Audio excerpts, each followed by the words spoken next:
This is the second video in which we will talk about Wikiparkpedia, our internal Wikipedia. Still no like, share, or subscribe buttons. If you haven't watched the first video titled The Patient Experience Cycle that explains the evolution and the components of the patient experience cycle in greater detail, I suggest you watch it first. As discussed in that video, the diagram on the left represents the patient experience cycle, a model that contains every task and every function in a dental practice with the purpose of providing the best working environment for all of us and the ultimate experience for our patients. To the right is our internal Wikiparkpedia, our password-protected internal platform. We use Wiki because it is a format that most people are familiar with. It's so exciting. Okay, maybe sitting in front of a computer screen isn't the most exciting thing to do, and neither is writing and studying protocols, but there is a method in this madness. This is the first step. We need to first agree on the protocols before we can start training on them. Okay, let's address the elephant in the room. Is this a necessary evil? Is it a time waster that takes you away from meaningful work? Or is there value in it? We have done well so far. Why can't we just do the job learning we've always done before? The new people will learn from the old people, the veterans through osmosis. That's what everyone else seems to be doing and it's working. Valid point. The question is, who do we want to compare ourselves to? The dentist down the street or the dentist who is the leader? If we continue to do what we've always done before, why should we become any better at it? If we are doing everything that we have done before while others are getting better, doesn't that mean that we're falling behind? If we want to remain leaders, we need to do what leaders do. I like to take a look at the most successful and futuristic dental practices. There is a conference in Dallas every year where all the big successful dental corporations attend, share, and discuss their plans and strategies. There are less than 10 Canadians out of 800 attendees. All the big corporate guys were there, the CEOs of Shen, Dansley, and other people who are in the business of growing dental empires.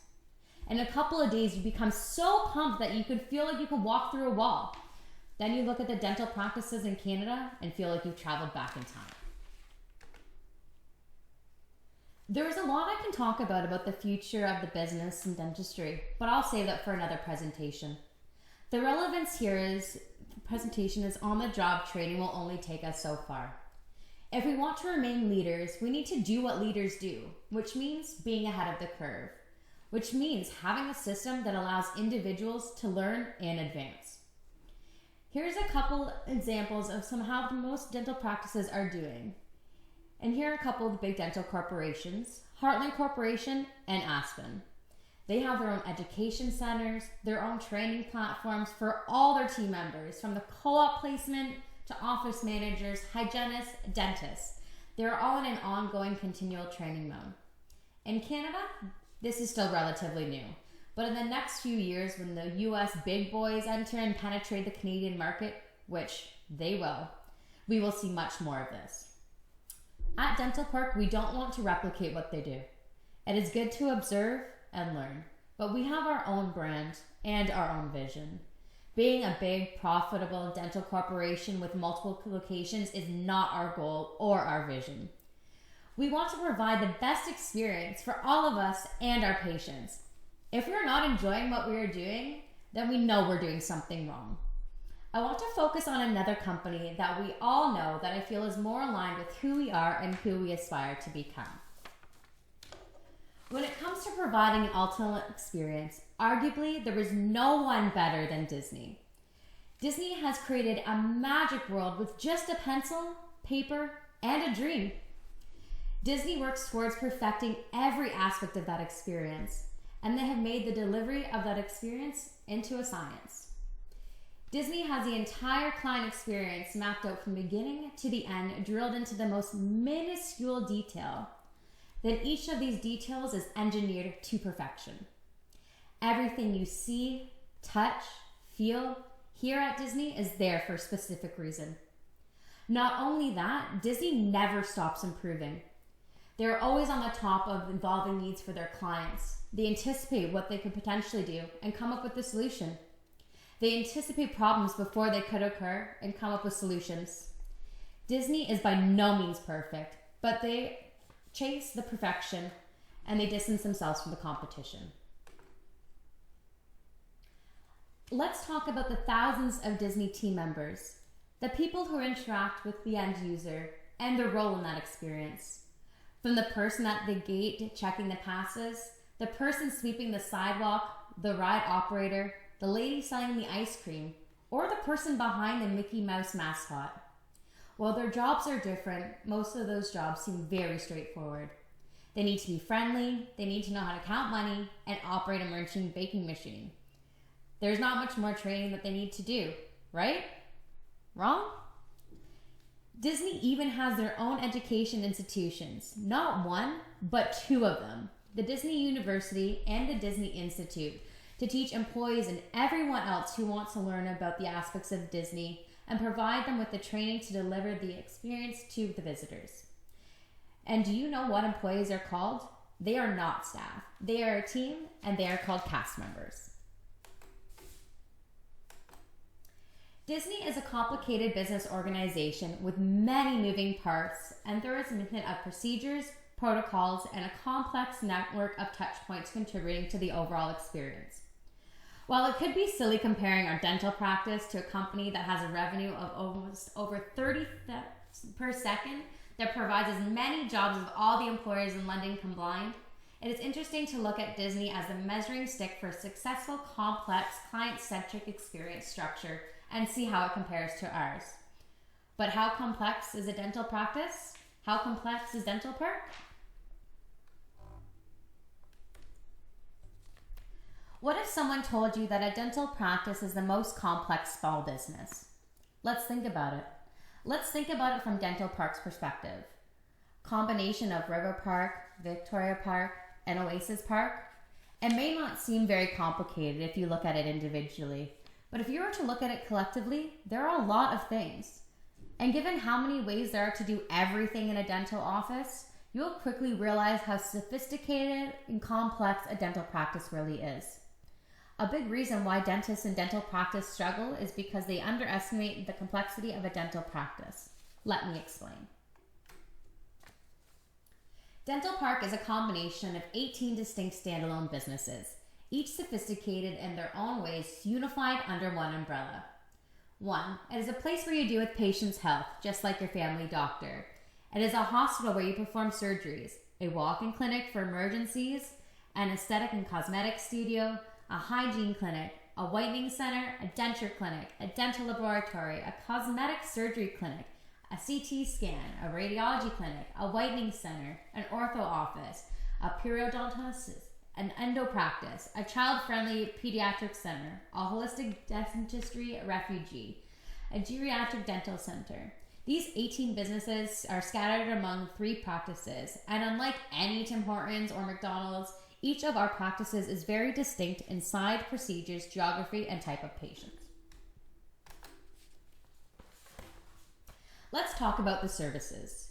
In the 2020 GP fee guide, there are 1,308 codes. We don't use all of them, but you have to have a pretty good knowledge to know which ones to use. And there are other codes that are not in this guide. We use not 1, not 2, but 3 feed guides. We have a specialist feed guide, and we have a very small number of patients on social assistance. A dental experience has over 250 touch points. A touch point can be defined as any way a consumer can interact with a business, whether it be person to person, through a website, an app, or any form of communication. It could be when they make a call, they see our website, meet one of our team members, get a tooth pulled.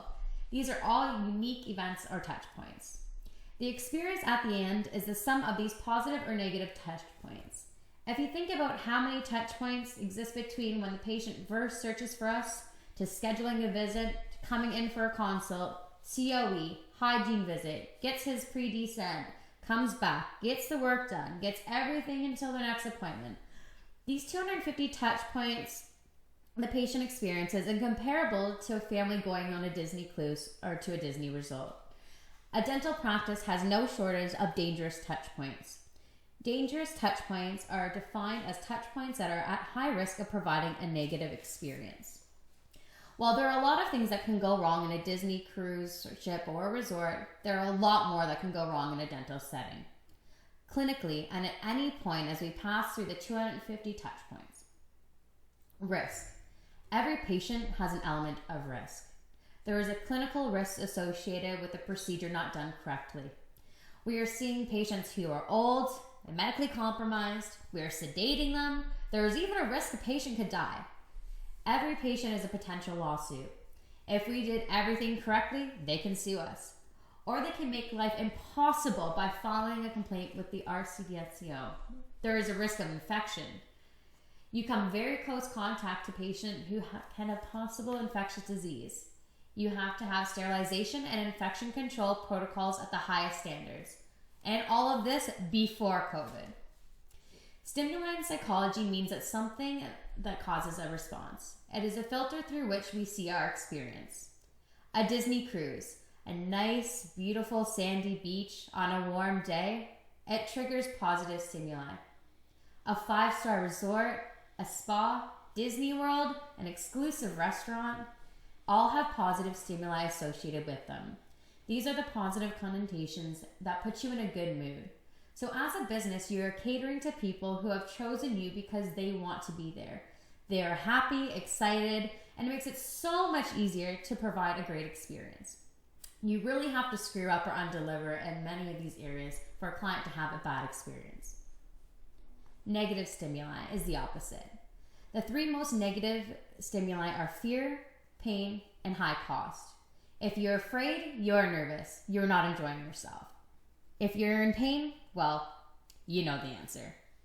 If you have to sink a lot of your hard-earned cash rather than spending it on something you would much rather prefer, you're definitely not going to have a good attitude.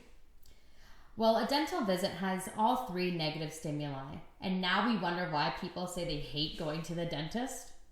What other personalized service has these 3 negative stimuli? In order to provide the experience we described in the previous 2 slides is pretty easy, as long as we have the 25 hard and soft skills needed and the expertise in 15 professions, not counting the obvious ones: dentistry, hygiene, lab, sterilization, radiology, dental assisting, medicine or pharmacology, because although we don't dispense drugs like a pharmacy, we need to make sure the prescription is done correctly. If we screw up, another potential risk and liability. We can spend the next 15 minutes lifting off the sub areas, but I will skip these and move on to another 15. We need to be great communicators, each and every one of us. We need to be great communicators in virtually every communication media: face-to-face, over the phone, email, text, social media, recall max, chat. Amazing salesperson to convince the patient of treatment. It is a business. Unlike the hospital, people need to pay out of pocket, and dentistry is the most expensive on average of what Canadians saves. If we can't communicate and convince the patient, our superstar dentists or hygienists have no chance on showing off their skills. You have to be an expert in internal and external marketing, social media, websites, Facebook, etc. And then you have to be an aspect on all the RCDSO marketing rules, as most marketing rules are prohibited and the penalties are harsh. One write-up in the dispatch and you're doomed. A professional photographer. A picture tells 1,000 words. We need to be able to operate a camera, a video camera, and take pictures of not only people, but of their teeth with a camera and a scanner. A dental benefit expert. You deal with benefits, and there are tens of thousands of different plans, their combinations and permutations, and you have to have a good idea of how they work and all the tricks in the trade to help our patients get paid, so you have to be a dental benefit expert. Knowledge of quick mathematics is essential when discussing fees. Knowledge of finance and banking is also extremely useful when helping to coordinate financing. You need the skills of a collection agency when chasing people for money. Understand confidentiality, informed consent, the legalities of privacy breach, PHIPA, PIPEDA. Speaking of RCDSO, you need to know a binder of these rules so that you keep patient information safe.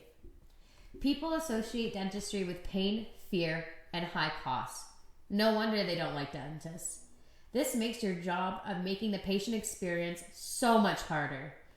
So you have to be a good host, be compassionate, understanding, and at the same time be strong, affirmative, direct to collect their hard-earned money. You need to take notes. You communicate verbally, by text, by email.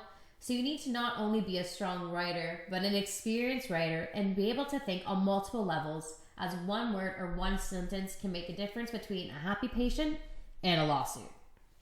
Knowledge of foreign languages is a bonus, as sometimes the communication occurs in multiple languages. Patients share intimate information, and you are expected to be a marriage counselor, a guidance counselor, or a private motivator. You deal with people in fear, pain, and who don't have the money, and you have to manage their unrealistic expectations. You need to be able to deal with upset patients. The patients share lots of information with you, so you need to be a good listener and a psychologist. At the same time, be an expert in legal matters, patient confidentiality, so that you accidentally don't mess up. You need to be an expert in technology, hardware, and software. A modern dental practice is an integrated technological system that provides dental service. Don't believe it? Well, how can a dental practice function when power's cut off? Most practices can't work if they lose internet connection. So yes, you need to be pretty well versed in technology. Considering how much technology and equipment we use on a daily basis, it is at the level machine operators use in a factory. You need to know how to make coffee, be a great tour guide, and ensure in the winter the ice on the sidewalk has melted. You need to be a good actor in the sense that you need to smile and be nice to people who may not be nice to you.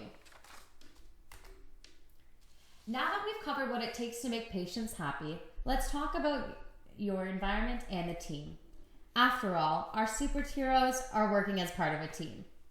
Every dentist is different and has their own way of how they would like to have things done. Each team members are so different in every way.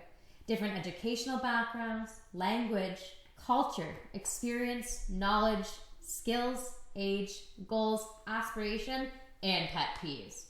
And all of this complexity happens in accelerated space when patients who are already subject to 3 strong negative stimuli, pain, fear, and dollar signs, in a space that is usually smaller than a tennis court, and in some cases, half the court.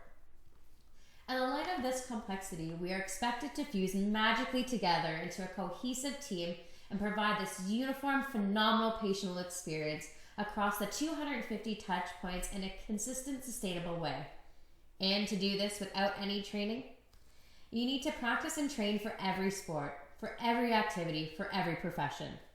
Sure, every performance, every game is a valuable experience that makes you better, but every team, every athlete will not go very far if the only training and learning they do is during their game performance.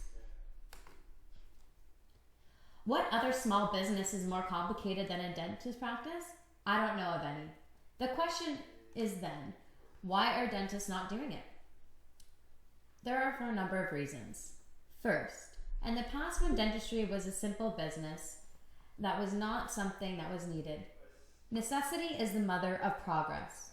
All dentists were making money, and the business of dentistry was much simpler. There was not any need for this. They could do the minimum necessary and still be rich. A lot of these dentists who were able to build up a successful practice just rode the wave, and some are still riding this wave. As a result, the industry does not have the culture of training. The best proof for this is you have mandatory CE requirements, points in different categories that you are obligated to take. As the business of dentistry becomes more competitive, dentists are increasing their continuing education, but still for the most part limited to the clinical aspects. Second, training is very expensive. It takes time, effort, and is difficult to do it well. Dentists don't see it to the degree of complexity presented here. If you think what it costs to pay a consult to come in, the employee's time, and most important, if you're training, you're not seeing patients, so you get hit twice. You're spending money and you lose hours or days of production. It costs between $5,000 and $10,000 per employee or person and associate per year to do it well. For a practice of 20 people, that's $200,000 a year. Most dentists are not willing to spend that amount of money. And even if they do, it doesn't guarantee success. If they're not able to implement and they lost the money. Another big reason is that they are more qualified employees are more expensive to maintain. They are more marketable, so you have to pay more for them or you will lose them. Now you have to spend more money on searching, rehiring, and retraining. Better trained associates are more likely to leave and start their own practices. When that happens, you will lose some patients. And now you have to find a new associate with the hope that they are as good and you don't lose any more patients. Therefore, dentists prefer to train and keep their associates and team members grounded. Give them a little more training so that they become more valuable to the practice, but not too much so that they don't ask for more money. At our practices, we always believe that investing in our team members is the best investment you can make. People want to stay with us because they are a better fit for what they're looking for, not because they can't find a better job. Most dentists would not agree with us. For the few dentists who do agree with us and subscribe to our psychology, have another challenge. They would like to do it, but they can't afford to. And then the very small segment of dentists that agree with this and continuing learning, are able and willing to spend, need to think of the effect it will have on the practice value. You see, there is a paradox. Every dentist will agree that a strong, cohesive, well-trained team, and by team I mean everyone including the associates, is worth the earth and the sky. However, when it comes to paying for a practice that has a great team, they are not willing to pay for it. Dental Strategy last year did more practice valuations in Ontario than any other company. We also help dentists on the buyer side to look at appraisals from other companies. We have been involved in over 100 transactions over the past 3 years, and in all cases, a strong team is seen more as a liability than an asset. How does that make any sense? Because it is very difficult for the purchaser to measure how good the team is, but it is really easy for someone to read financial statements. If you have 2 practices and each of them earn $1 million, one has staff costs of $8K and the other is seen as an efficient practice. On the other hand, if you have $1 million practice with HR costs of $300 or $400K because you spent $100K on training, it is seen as inefficient practice with overpaid employees and is a red flag for the buyer. And because most dentists don't see the world the way we do, it is difficult and on the verge of impossible to convince them that a practice with a great team is worth more than one without it. So there you have it. I won't change their culture or mentality of this industry, but the 200 mil, 500 mil, and the 1 billion big boys from south of the border will. Until that happens, we'll just take advantage of the other dentists that don't see.